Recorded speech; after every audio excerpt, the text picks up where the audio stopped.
looks like the right name.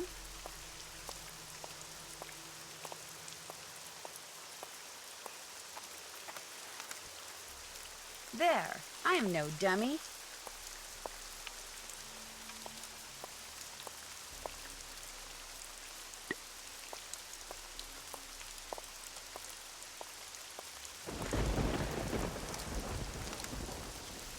That looks like the right name.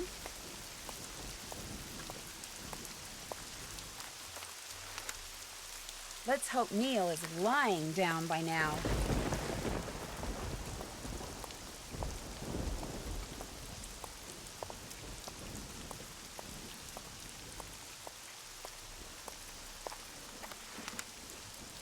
Bingo.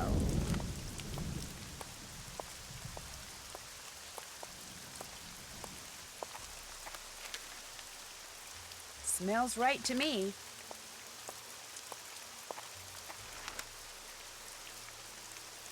Hopefully this will givens me a clue.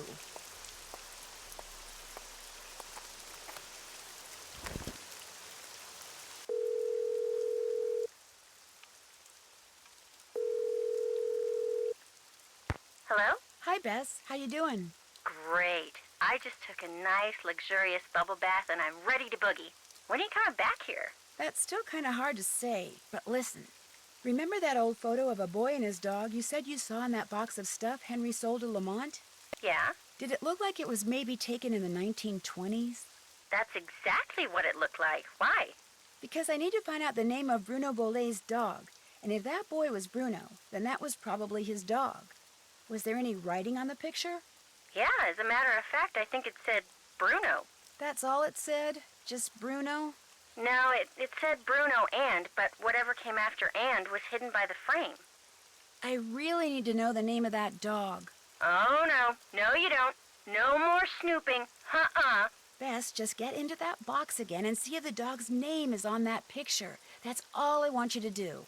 How? I can't just go waltzing into Lamont's back room.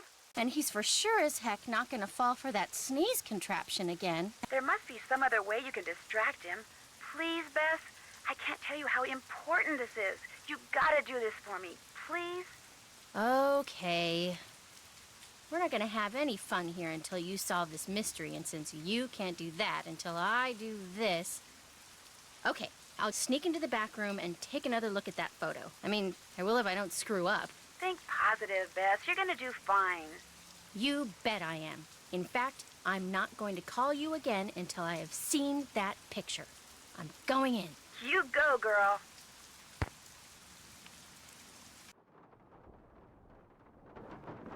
Hey, That gumbo stand outside? What do you think? Is it pretty authentic? outstanding! Just watch the hot sauce. Whatever's in it gives my stomach instant fits. You know, I still feel guilty about that sneezing thing, so how about I go and get you a nice big bowl of gumbo? Just so happens I'm starving, so hey, you got a deal. Great. I'll be right back.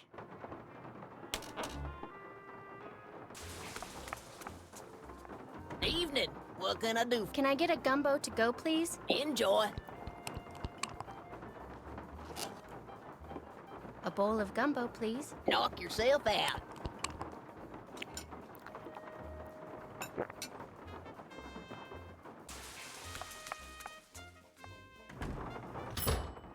That my gumbo? There you go. Enjoy.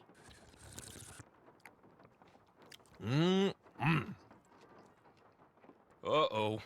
Oh, you're gonna have to excuse me.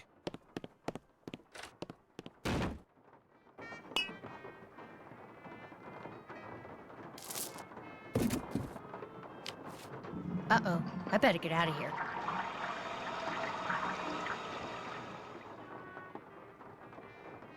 Grant? The dog's name was Grant? That's what it said on the photo. Kind of a weird name for a dog, huh? Yeah, well, Bruno Bolet was kind of a weird guy. Hey, thanks a lot, Bess. You've been a huge help. I'll tell you, being sneaky takes a lot out of me. I'm exhausted. I still don't know when I'll get back there, so just kind of hang loose, okay? Story of my life. Call me if you need me. I will. Bye.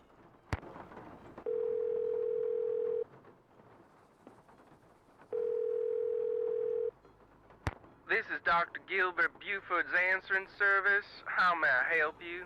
I need to talk to Dr. Buford. Could you maybe give me a number where I can reach him? No, ma'am, I cannot. Is this an emergency? Sort of. I mean, it's not a medical emergency. See, I'm only going to be in town for a short time, and Dr. Buford and I have this mutual friend who died recently, and I just really need to talk to him about it. Need some consoling, huh? Yes, I need some consoling. That's it exactly. Well, tell you what. It's against the rules to give you his phone number, but I can tell you that now that he's all but retired, Dr. Buford spends most of his evenings at his favorite gumbo stand down in the French Quarter. If you really need to talk to him, you can probably find him there. Great. Do you know the address? It's at the corner of Rampart and Domain.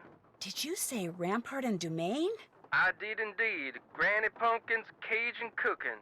They make some darn fine gumbo. Thank you. Thank you very much. You're welcome, and I'm truly sorry about your loss. My loss? That mutual friend of yours and Dr. Buford's? Oh, right. Thank you. That's very kind of you. Bye.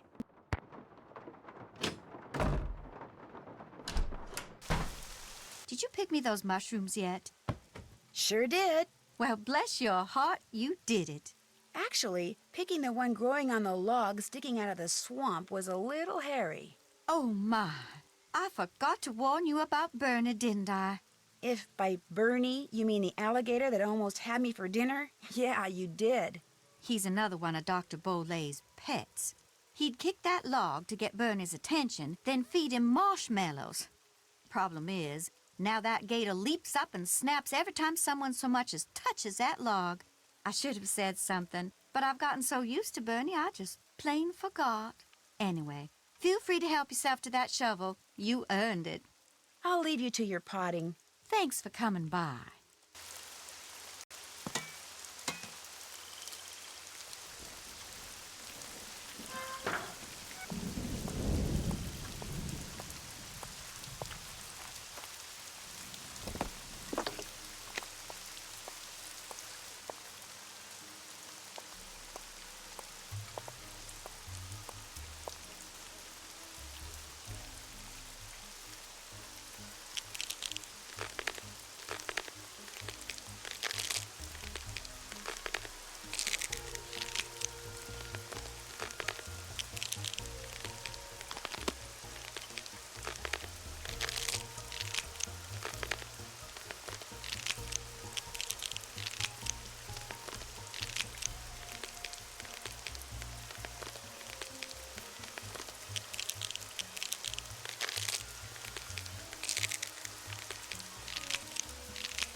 Hello? Hi, Bess, it's me.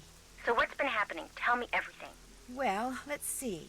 Since the last time we talked, I was just about getting ready. Interesting stuff. But the reason I called is I need you to talk to this doctor named Gilbert Buford, who, as it turns out, likes to hang out at a gumbo stand called Granny Pumpkin's Cajun Cookin', which should be right across from our hotel. You just want me to talk to him? That's it? Nothing nefarious? No black ops stuff? He was Bruno Bolay's doctor, and apparently his best friend, too. I just need for you to see if he thinks there was anything weird about the way Bruno died. What do you mean by weird? I mean, I kind of think maybe Bruno was murdered. Murdered? By whom? So that's what I'm trying to figure out. Everyone's a suspect at this point. Including this Gilbert Buford guy? Well, Great, I'm gonna be chatting up Jack the Ripper. oh, I'm sure the guy's fine, but be subtle, just in case. Well, I can see the gumbo stand from our balcony. If he's the guy that's sitting down there, I guess he looks harmless. Okay, I'll go talk to him. Thanks, Bess. Let me know what happens. Cheerio. Why, hello, young lady. How kind of you to grace an old man with your lovely presence. Are you Dr. Gilbert Buford? I'm delighted to report that I am indeed. Your answering service said I'd probably find you here. This here is my favorite spot in the whole city. Delicious gumbo, pleasing view, particularly now, I might add. My name's Bess Marvin. I'd like to ask you some questions about Bruno Bolet, if that's okay?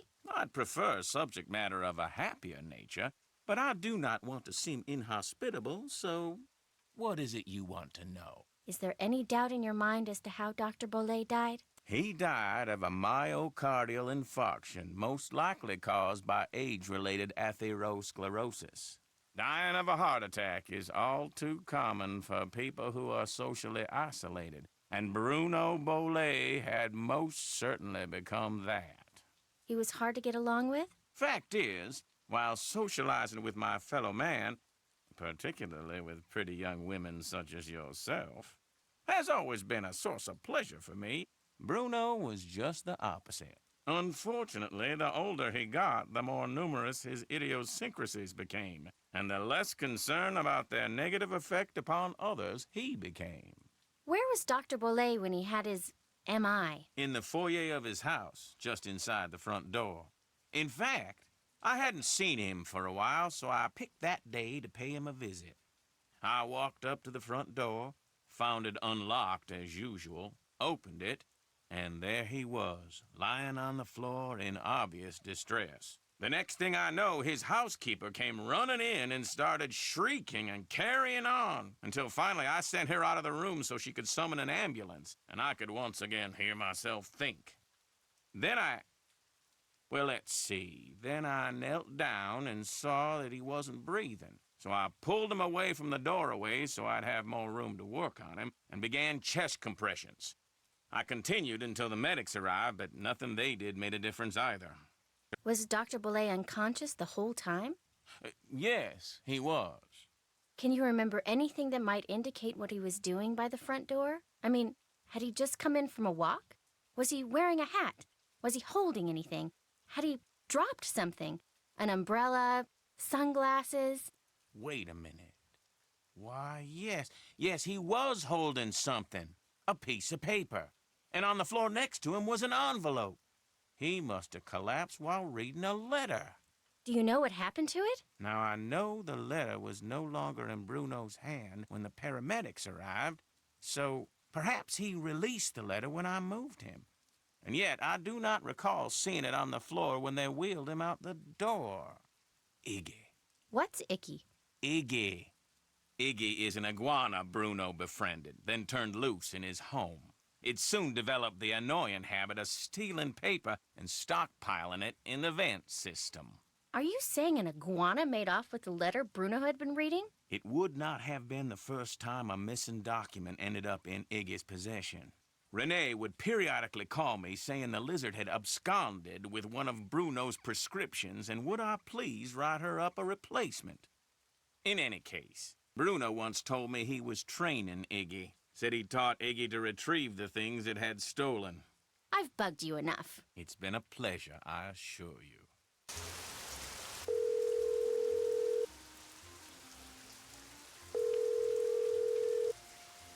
Hello? Hi, Nance. Okay, here's what's been happening at my end. And that's pretty much it. Good work. I'll take it from here. Thanks again. Good luck. Bye.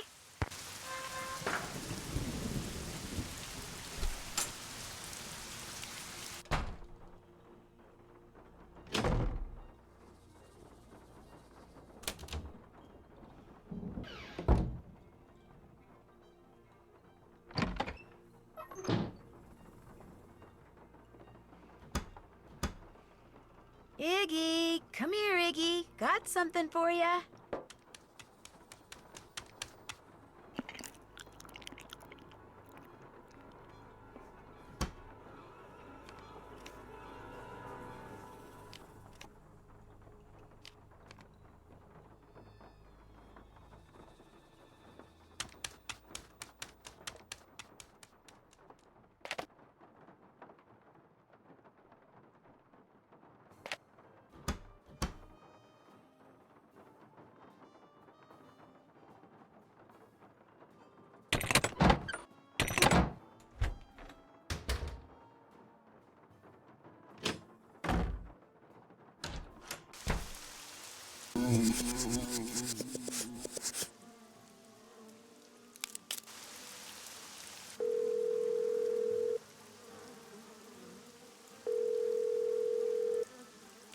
Hello? Hi, Bess. Listen, you busy?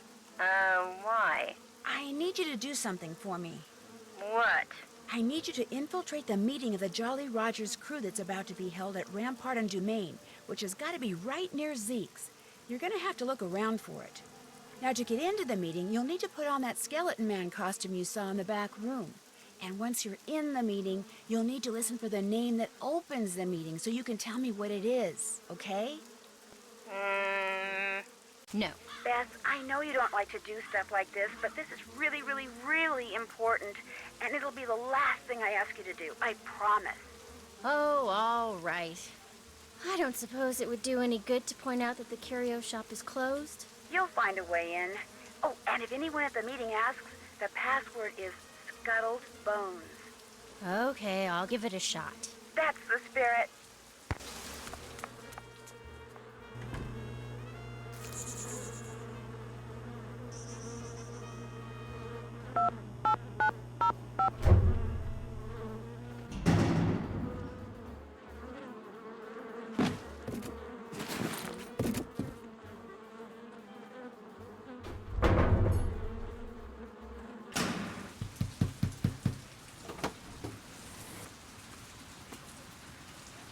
What's the password?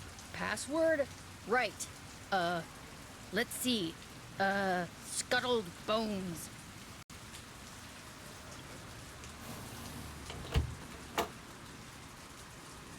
Better hurry, we're just about to start.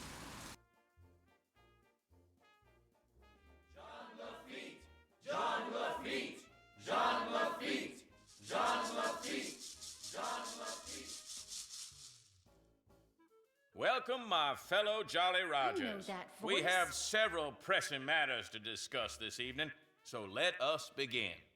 As you may or may not have heard, certain city officials are attempting to deny us the right not only to gather in public places during the Mardi Gras season, but they have also seen fit to... Shoot, I forgot to turn off my cell phone.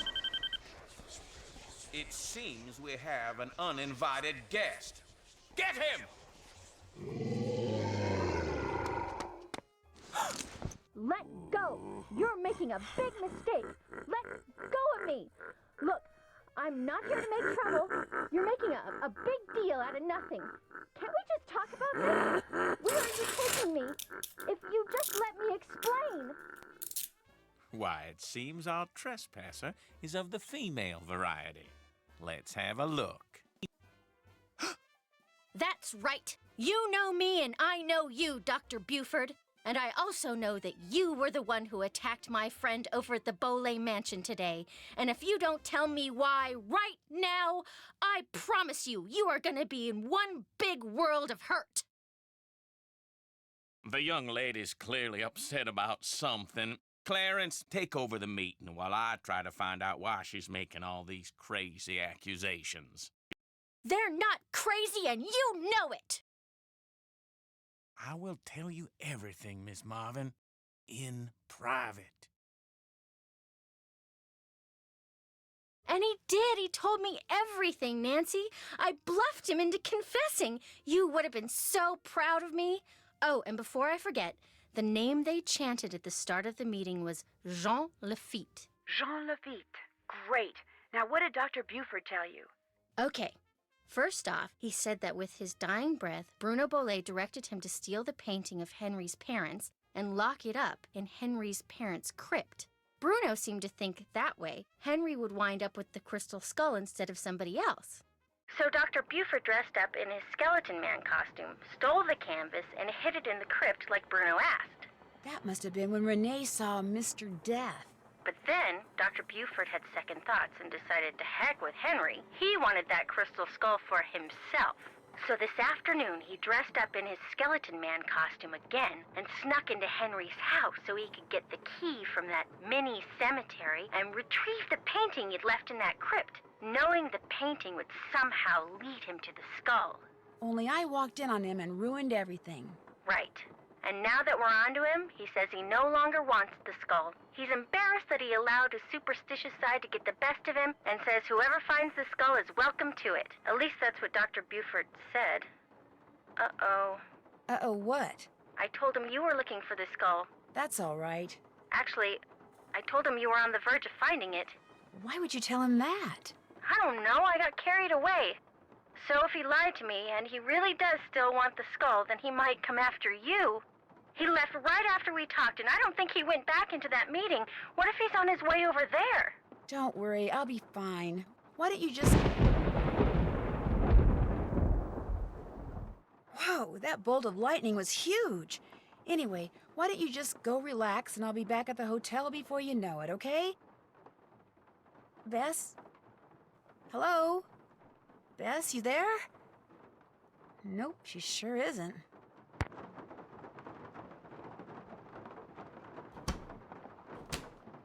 Iggy! Oh, Iggy!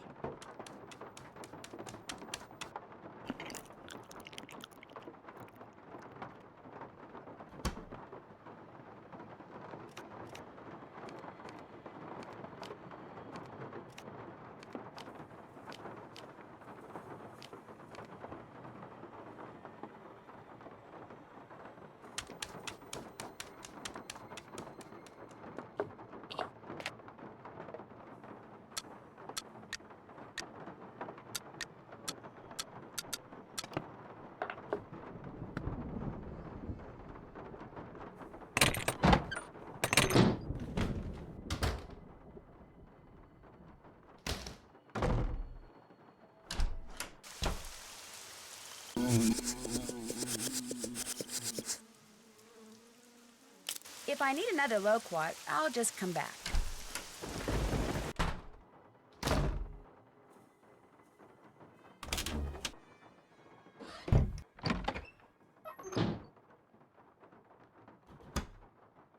Come and get it, Iggy.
Yeah? Is this Milo Research and Technology? This is Chaz, Milo. Service forwarded your call to my cell. What do you want? Are you all right? I'm at the gym. On the treadmill. It's called multitasking. Well, about the letter you sent to Dr. Boulay, you know, where you told him the skull was a fake, I was just wondering... I never told him that. Never told him what? I told him that skull was authentic. No, you said in the letter the skull was carved using modern instruments. I said all the tests I ran proved the skull had been hand-carved and hand-polished. Probably took decades to make. But the letter Dr. Boulay got said just the opposite. Then the letter he got must not have been the letter that I wrote. Are you saying the crystal skull is real? Hey, I'm not saying it's magic or anything. I'm just saying it wasn't made using 19th century, 20th century, or 21st century technology. Did you carbon date it to see how old it was? The thing was pure quartz. No carbon in quartz. No carbon, no carbon dating. Hey, look, I'm gonna hang up now. If I try to talk anymore, I'm gonna pass out. Just one more question. Did you send that letter saying the skull was authentic to anyone else? No, just Dr. Boulay. I heard he died recently. Good thing I billed him up front. Yeah, well, thanks for your help. No problem.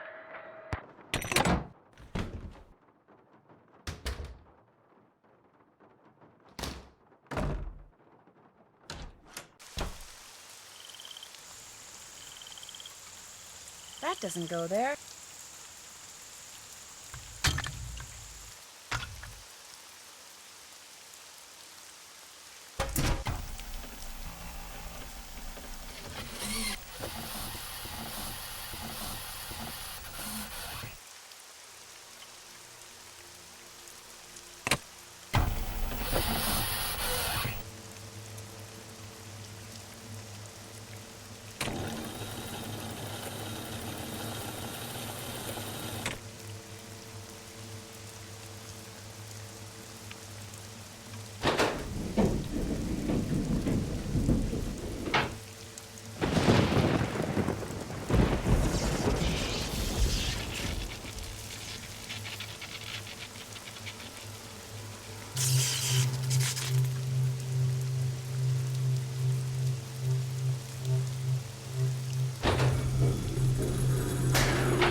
Nancy?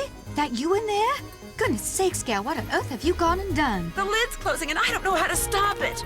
Here, I'll pull you up. Toss what you're holding up here, then give me your hands. Come on, you best hurry. Here it comes.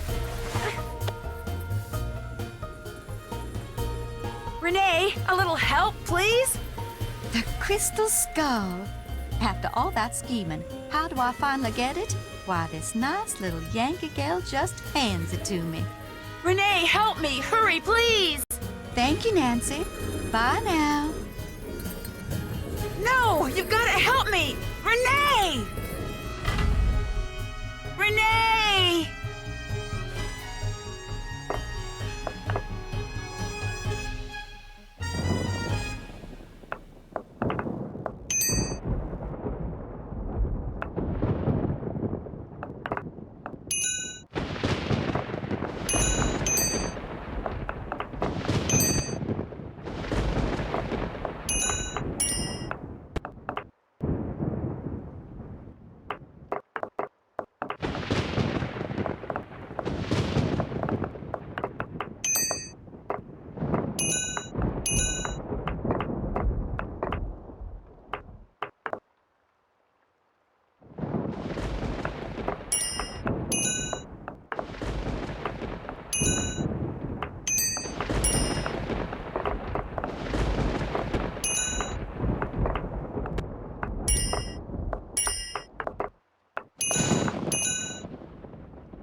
Renee, hold it right there. That skull isn't yours. To say nothing of the fact that you just tried to bury me alive. The skull is mine. It wants to be mine. Yes, I did my share of scheming to get it. I got Dr. Bolay to go to the authenticators, then switched the letter they wrote saying it was real with one I wrote saying it was fake, in hopes that Dr. Bolay would just hand it over to me. Yes, my plan failed, and yet, here we are. I have the skull. Why? Because it knows that I will fulfill its destiny. Bruno Bolay wanted Henry to have it. That's why he had Gilbert Buford steal that painting and hide it in Henry's parents' crypt. Because he hoped that way Henry would eventually find it. Henry is a fool. If he ever got his hands on this, he would just turn around and give it to that trashy girlfriend of his. Dr. Bolay, he just wanted it because he was terrified of dying. Gilbert Buford, too.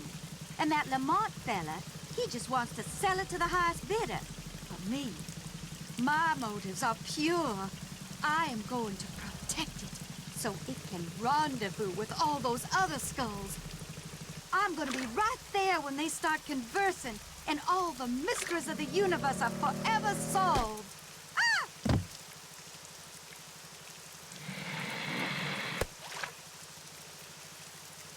No, no, no, come back!